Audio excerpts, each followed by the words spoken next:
Okay, we're going to do the next paper.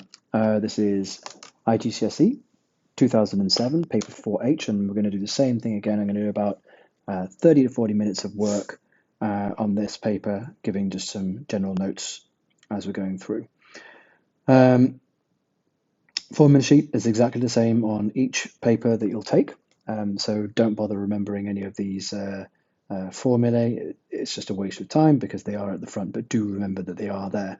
The number of times I see people trying to remember that they need to use this formula here for the area of a trapezium, and then they just don't use it, or they use something else, or for example, the area of a circle, and they end up using the circumference of a circle instead. It's mind-blowing, really. But never mind, we work with what we have. So let's go on. The diagram, question number one, the diagram shows in lengths in centimeters all the sides of a triangle. Okay, the perimeter of the triangle is 17 centimeters. So remember, the perimeter is the distance around the outside. So if I were to draw a line around the outside, starting here from there to there to there to there. So obviously the distance is going to be, you go from there plus this bit, and then you add them all together. And we know that the total is 17. So I know that that first section there is x, and then I'm going to plus my next section. I'm going to write it exactly as it is there, 2x plus 1. And then I'm going to plus the next section on top of that, which is 3x minus 5. And I'm going to expand that out just a little bit. Oh, and it equals what? It equals 17. It tells me that in the into the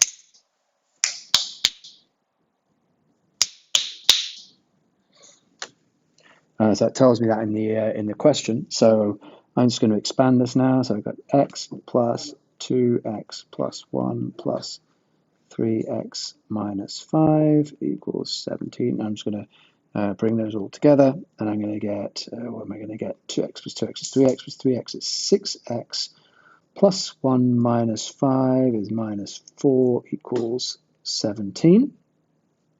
Basically, this first part, if you write even just this part here, that's fine. So all it's asking for you is to make an equation using that information. To solve the equation, we're going to do the whole, what did we call it before? I think it was, yes, right. We said it was peeling the onion.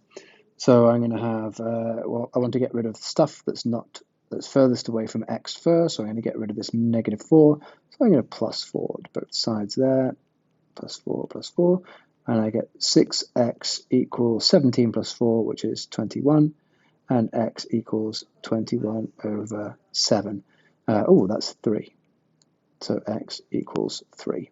And a good idea is just to check to see if that actually works. So if x is 3, then this original one up here, that's going to be 3. 2x plus 1 is going to be 2 times 3 plus 1, which is 7. And 3x minus 5 is going to be 3 times 3, which is 9, minus 5, which is 4. Is that right? 3x. Right, my brain has my brain gone bad already?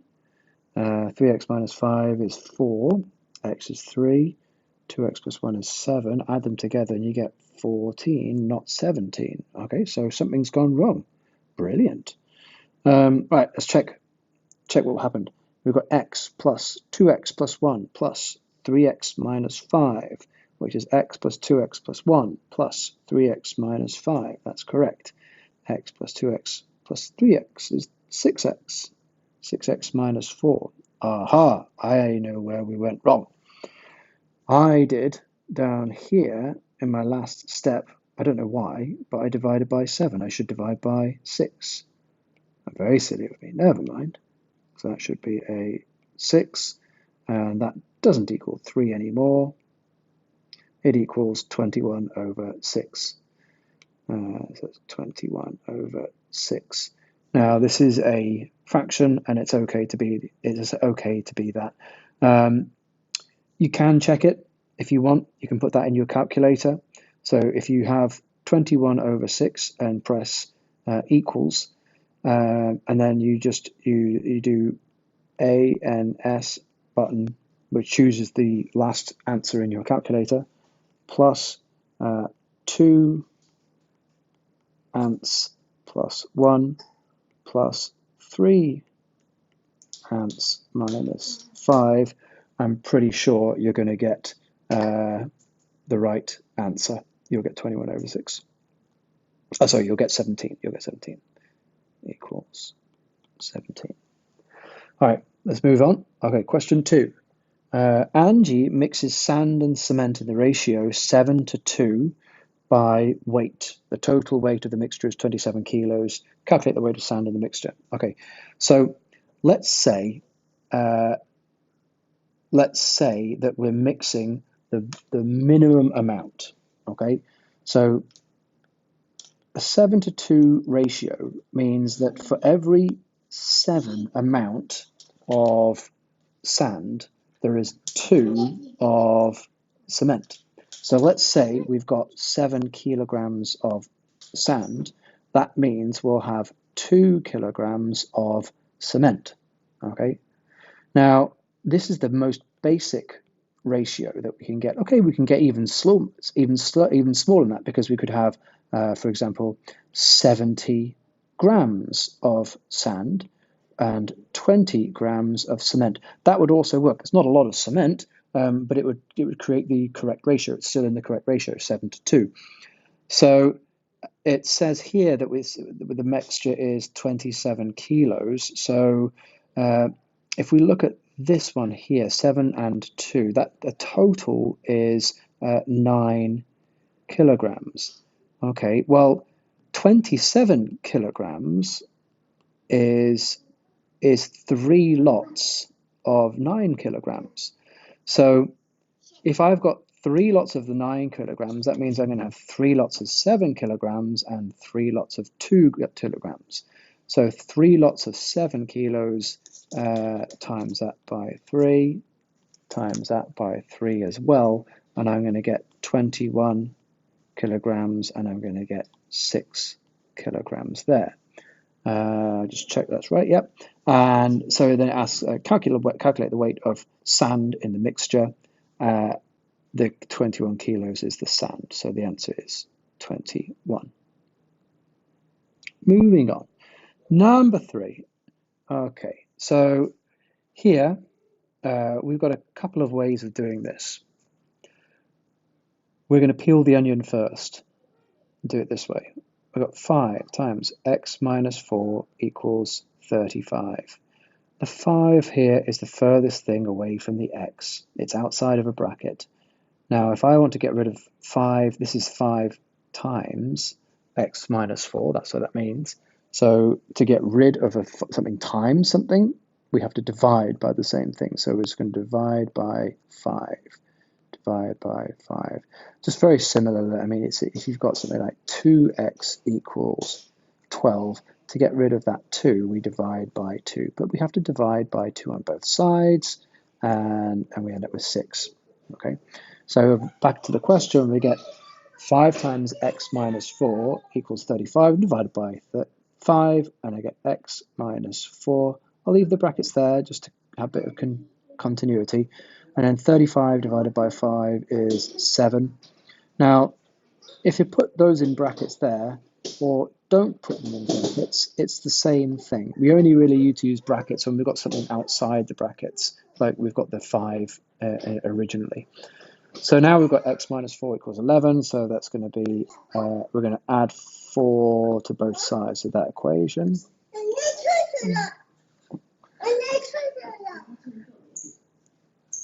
So we've got 7 plus 4, which is 11. So x equals 11. Now, the other way of doing this would be, if I'm going to write out the question again, 5 times x minus 4 equals 35.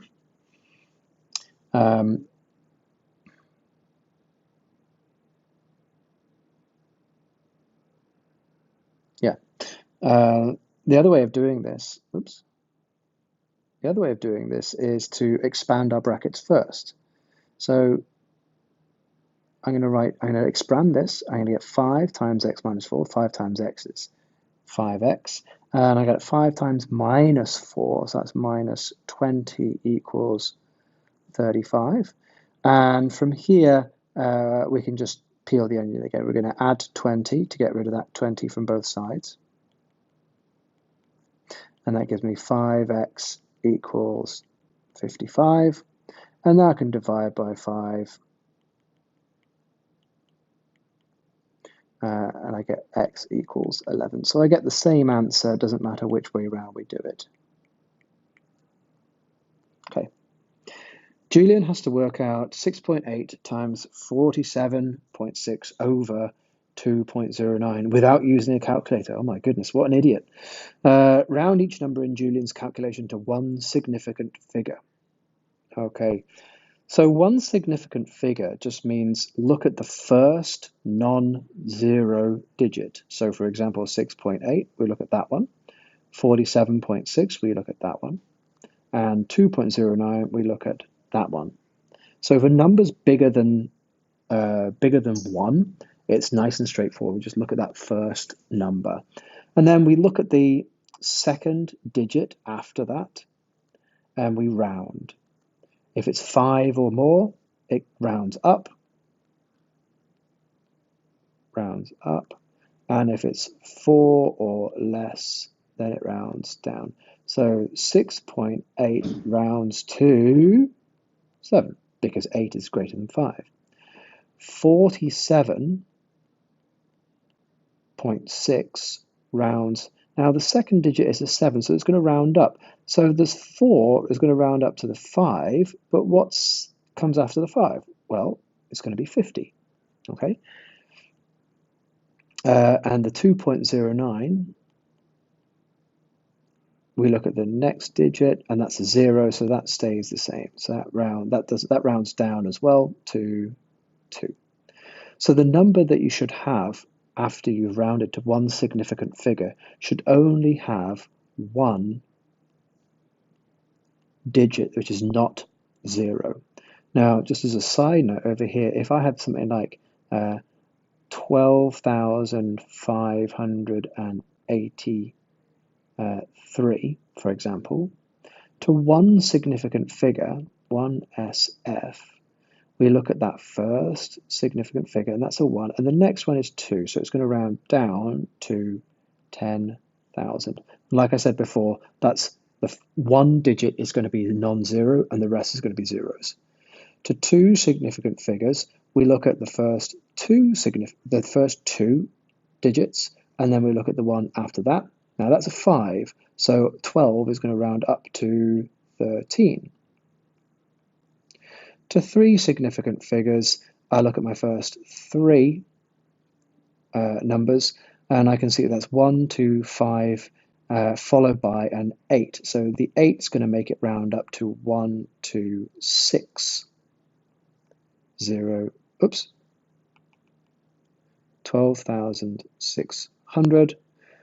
To 4 significant figures, you'll never be asked to do this, but to 4 significant figures, we look at those. We look at the next one, and that rounds down because it's a 3, so it's going to be 1, 2,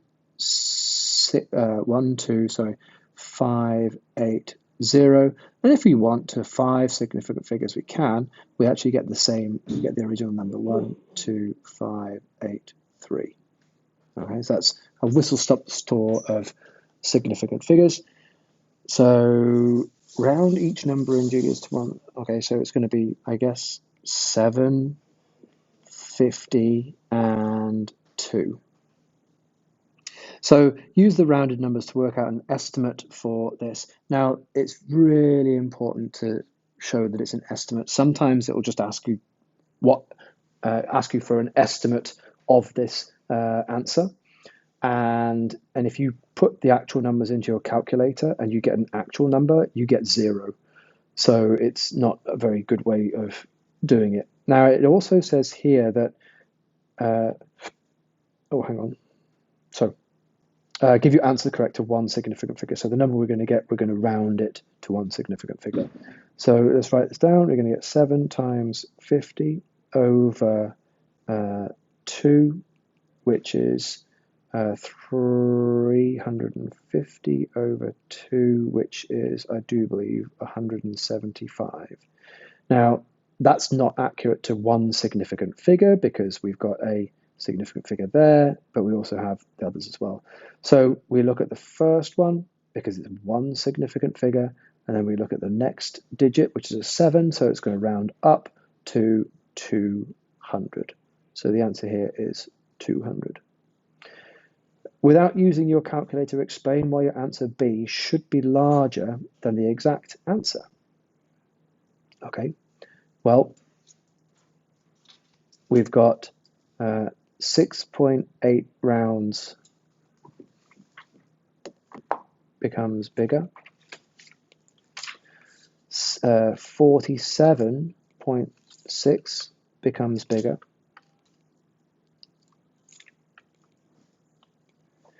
2.09 becomes smaller. And if you've got a fraction where the numerator becomes bigger,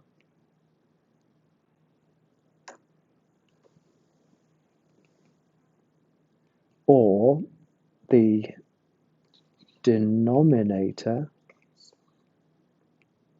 becomes smaller, the fraction value increases. Okay, right, next one. The diagram shows a wall. Calculate the area of a wall. Now, we've got two ways of doing this. If you turn your paper sideways, you'll actually see that technically this is a trapezium, right? I'm going to draw it again here. Let's make these lines straight, shall we?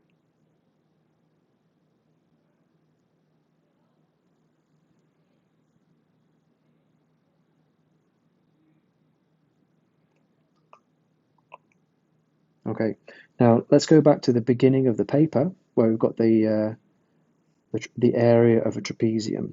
Right, the area of a trapezium is half times that plus that, and then times everything by the height. So we've got half times the top plus the bottom. So in our formula, that's A, that's B, and height is our height of our trapezium. So A here is 2, the bottom, B is 3, the height is 6. So a half A plus B times H equals a half times 2 plus 3 times 6. So a half of 2 plus 3 is 2.5 times 6 is 15. And work that out on your calculator, no problem.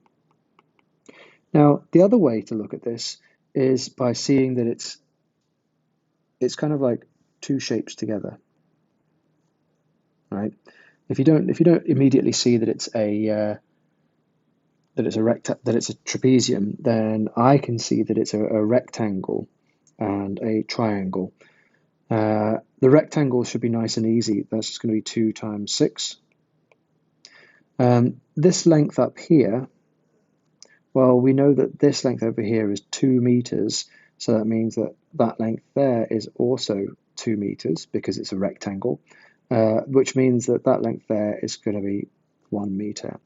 Area of a triangle is half times base times height, so that should be half times 6 times 1, so that equals 3. And then we can just add them together. That's 12. 12 plus 3 equals 15, which is the same answer as we got before. Okay. let's move on. 1 litre of paint covers an area of 20 meters squared.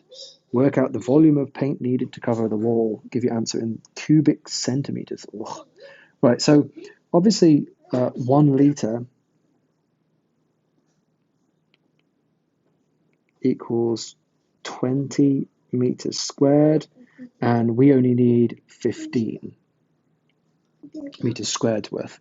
So obviously 1 litre is going to be enough.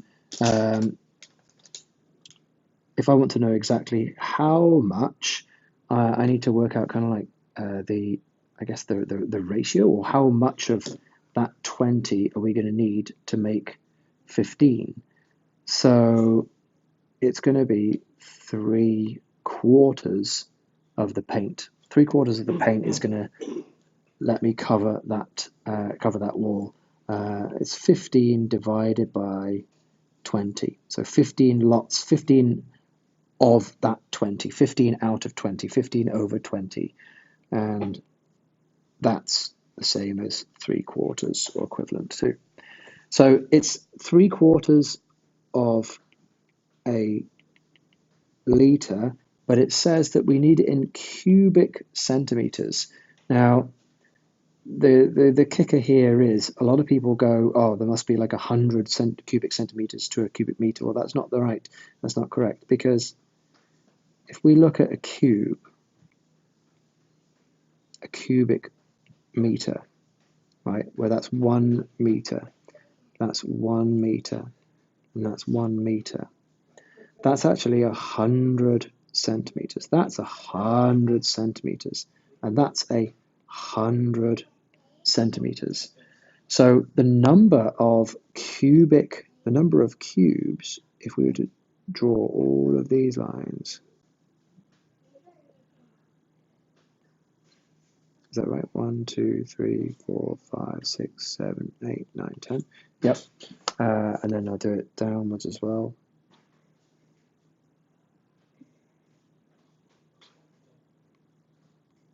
1, 2, 3, 4, 5, 6, 7, 8. 1, 2, 3, 4, 5, 6, 7, 8, 9. Oh, we'll run out of space. Okay.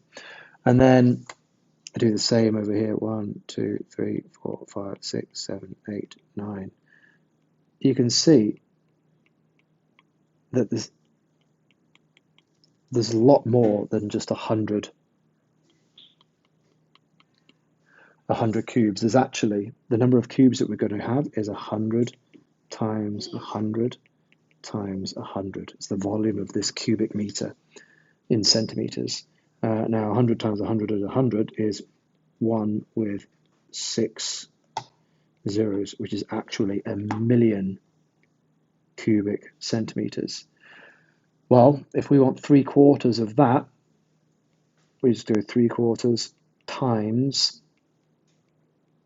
1,000,000, which is 750,000 centimeters cubed.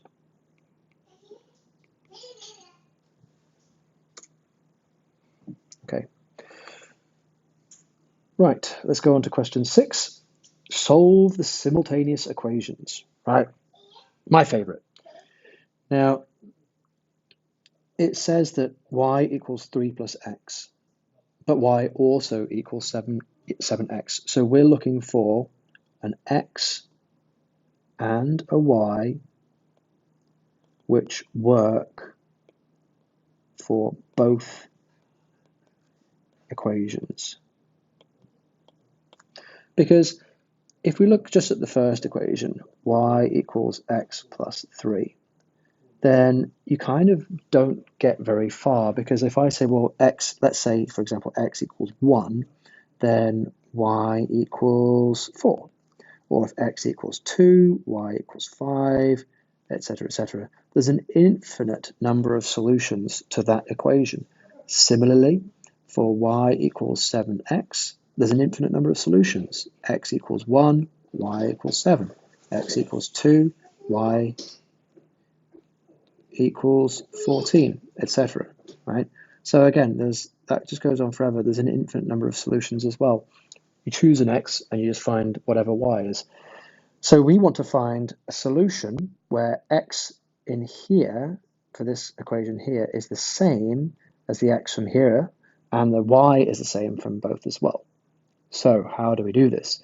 Well, you could trial and error, but that's a really bad way of doing it because it could be a really weird number. It might be a fraction. So, it's just going to be, well, not impossible, but just not very effective. So what are we going to do? Well, we're going to say that the y here is the same in both equations. So I can actually write this. X plus 3, which is y, equals 7x, because that also equals y. Oops, no. Y obviously equals y. It makes sense. So y equals y, that doesn't help us. But this one here does, because this is just an equation that we can write, that we can work, that we can solve. Okay, so how are we going to solve it? Well, I'm going to take away x from both sides. I'm going to get 3 equals 6x, and I'm going to divide by 6, and I get 3 over 6 equals x, or x equals half. Now, if you're doing that trial and error, it would have taken a long time because the answer is not a whole number. So now, what have we got? We've got, well, x equals a half, but we also know that y equals x plus 3. Well, if x is a half, then y equals a half plus 3. So y equals 3.5, or 3.5, or 7 over 2, or however way you want to write it. So x is a half, and y is, I'm going to write 7 over 2, but it doesn't matter. You can write 3.5, doesn't matter. Right, let's move on. 7a, calculate the value of x. Now, this is a right-angled triangle that's got something to do with angles and something to do with sides. This is something that you guys need to practice the hell out of, because once you get it, it's an easy 3 marks. Same as this one down here, calculate the length of AB, right? It's an area called trigonometry.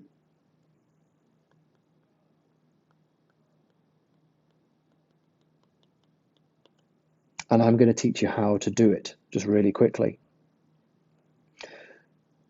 This angle, x, tells us kind of like the anchor point of the of where we are, our point of relativity, where we look at things from. Now, this side here is always called the hypotenuse. Just label it H, it's fine. The angle, sorry, the side which is on the other side of the angle is the opposite side, O. The side which is next to the angle, which is not the hypotenuse, i.e. 4.2, is called the adjacent side, or A. Now, you may have seen before, you may not, this.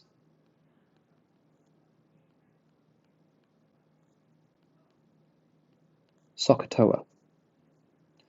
This is a way of remembering all of the different trig identities, okay, the different trigonometry equations. Let me just have a quick check to see if it's in the beginning as well. Yep, these guys right here. So SOH,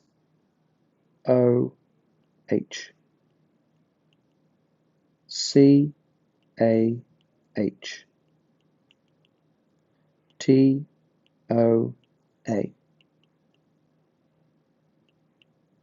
Okay, that's the link. And these will always work. So if, let's say, for example, that theta there, that angle, let's say it's 45 degrees, that means that sine, you can work this out on your calculator, of 45 degrees. I'm just going to get my calculator here. I'm literally going to press sine, and in the brackets I'm going to put the number 45. It says that equals the square root of 2 divided by 2. That means that the opposite, that length there, is square root of 2, and the hypotenuse is 2. Cosine of 45 is, also the square root of 2 divided by 2, which means the adjacent is root 2 as well. Well, that makes sense, really, because if that's 45 degrees, then that side's going to be the same as that. Okay. And tan of 45 degrees, tan of 45, well, that equals 1, because it's the square root of 2 over the square root of 2, which equals 1. And for whatever angle you choose, it's going to give a different ratio, a different value. So for example, if you have a sine of 30, that's equal to a half, which means you're going to have 2 and a 1. That's 30 degrees. Cosine of 30 equals root 3 over 2. Tan of 30 is 1 over root 3, or some people like to write root 3 over 3. Can't remember what the calculator says. What does the calculator say? Root 3 over 3. Okay, so this is what trigonometry is all about. It's about finding missing sides or missing lengths. Now let's just go back to this guy down here. Now, I'm actually going to start with question B first. I'm going to label my sides, right? So here's my angle. My hypotenuse is always the diagonal, the longest side. My adjacent is the one next to the angle, and the opposite is the other one. So I write O for opposite or other.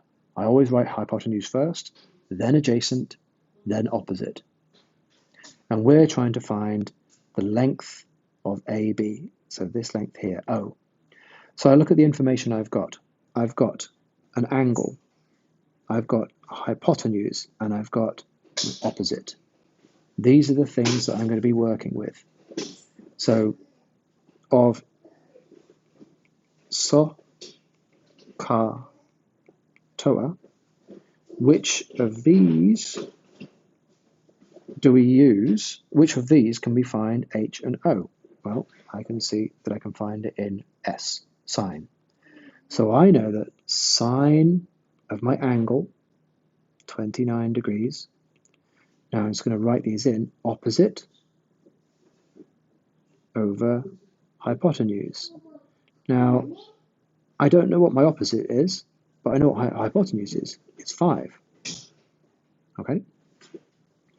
Now, that's not a 0, that's an O. And this here is an equation which I can solve. Sine 29 is just a number. So we treat it like a number as well. We've got 5 in our denominator here, so to get rid of the 5, we have to times by 5. But if we times this by 5, we've got to times this side by 5 as well. So 5 times sine 29 equals the opposite side. Actually, I'll put OPP there. And that, I can just bang that into my calculator. 5 times sine of 29, that equals, and I write it, it says give you answer to 3 significant figures. This equals 2.3 42404 blah blah blah blah blah to three significant figures. Like we said before, we look at the first three non-zero digits, and then we look at the next one. That's a 4, so it's going to round down to 2.42. So the answer here is 2.42. Right, let's have a look at this one here, because this one's slightly different as well. First, I'm going to find out which trig thing I'm going to use. Am I going to use sine, because I've got O and H, cosine, because I've got adjacent and H, or am I going to use tan, because I've got opposite and adjacent? Well, I've got O and I've got A, so I'm going to use tan. So I'm going to write in my equation. I'm going to write tan, I don't know what the angle is, so I'm going to write that x, keep it like it is, and that equals 5, let's do this properly, opposite over adjacent, which is 5.1 over 4.2. Okay, now the problem is, how do we get rid of the tan? We can't divide by tan or anything, or minus tan or anything like that. There's a very special function for getting rid of tan. You know when we said like 2x equals 12, to get rid of it, we kind of like do the opposite. Oops, not divide by x. We kind of like do the opposite of timesing, right, which is dividing. And we get x equals 6. Well, the opposite of tan is a cloudy day. Ha ha. Just joking. The opposite of tan is actually on your calculator. And if you press Shift and then the tan button, you'll see it comes up with tan and then a little -1. That means the inverse tan. Inverse tan. And that will get rid of the tan. So if I took the, so if I just take the inverse tan of both sides,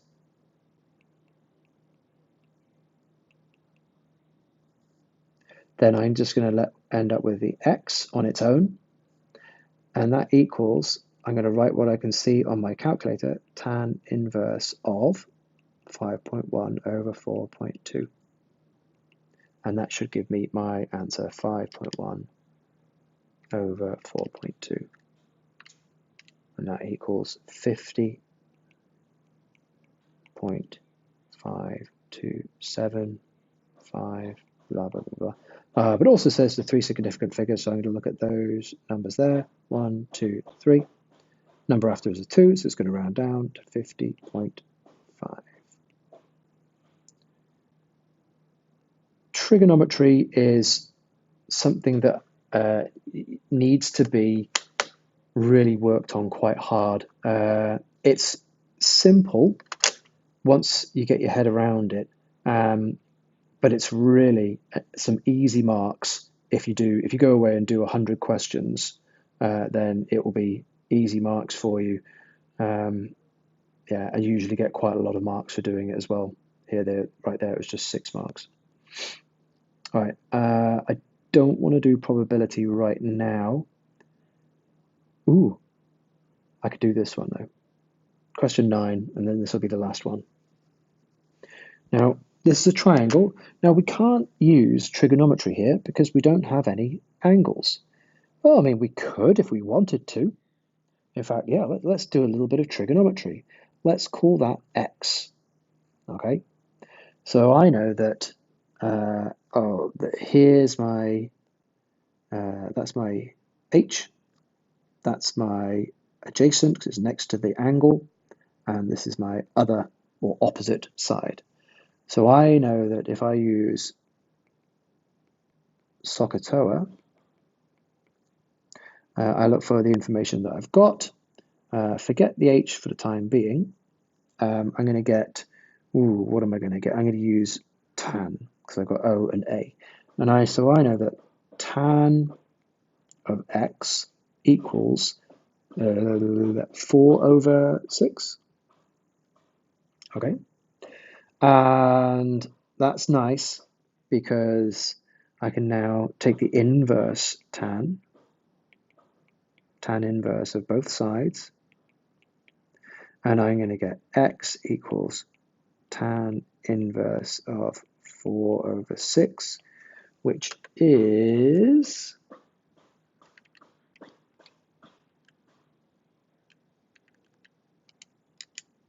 33.6900. Now I'm just going to leave that in my calculator. I'm not going to touch that because I want that exact figure. Now I can use something else. I'm going to use sine, because I also know that sine of x, which I now know to be 33.69, 33.69 dot dot dot, that equals opposite over hypotenuse. Okay, now we've got sine, but this is just a number, equals, oh, do we know the opposite? Yeah, we know that. It's 4 over h. H is in the denominator. We don't like denominators, so we're going to times both sides by h. And I'm going to get h times sine of 33.69 dot dot dot equals 4. Now, this is just a number, remember? It's just a number, January. So I'm just going to divide by this as well. So divide by sine 33 point dot dot dot divided by sine 33 point dot dot dot. And I'm going to get h equals 4 over sine 33 point dot dot dot. Now I'm going to go back to my calculator. I've still got tan inverse of 4 over 6, 33.69 on my calculator. I'm going to do 4 over ants. Yeah, 4 over ANS. Okay, and that will use the exact correct number. Oops. Sine of ants, because it's sine of that number, isn't it? Tan of 4 over 6. What? Inverse, oh, gone wrong. Right, inverse tan of 4 over 6 is 33. 4 over sine ants equals 7.2. 7.2111 to be precise. Dot dot dot, it says to 3 significant figures, so that's just those 3 there, so I've got 7.21. Now that's using trigonometry to solve that question. There is a different way of solving it for 6h, okay? So I'm just going to draw it again. 6, 4, h, and that's using Pythagoras. Pythagoras' theorem is on the front cover with all your thingamajigs right here. Is it? Yeah, Pythagoras' theorem right here. So we're going to use that where you've got a right angle triangle, A, B, i.e. the straight sides, and the other straight side, the diagonal side, the hypotenuse, a squared plus b squared equals c squared. Okay, back to where we were. All right, so a, b, c, a squared plus b squared equals c squared. A is 6, 6 squared plus b squared, which is 4, that equals c squared. 6 squared is 36, plus 4 squared, which is 16, that equals c squared. 36 plus 16 is 52, and that equals c squared. So I've got 52 equals c squared. I want to get rid of this squared up here, so I'm going to take the square root of both sides. That will get rid of it. And hopefully, fingers crossed, trust the maths, square root of 52 On my calculator, it says 2 root 13 is C. I'm going to change it to decimals, and yes, it says 7.2111 dot dot dot equals C, exactly what we had before. So that's another way of doing the same question. All right, that's all for now, folks. See you on the flip side.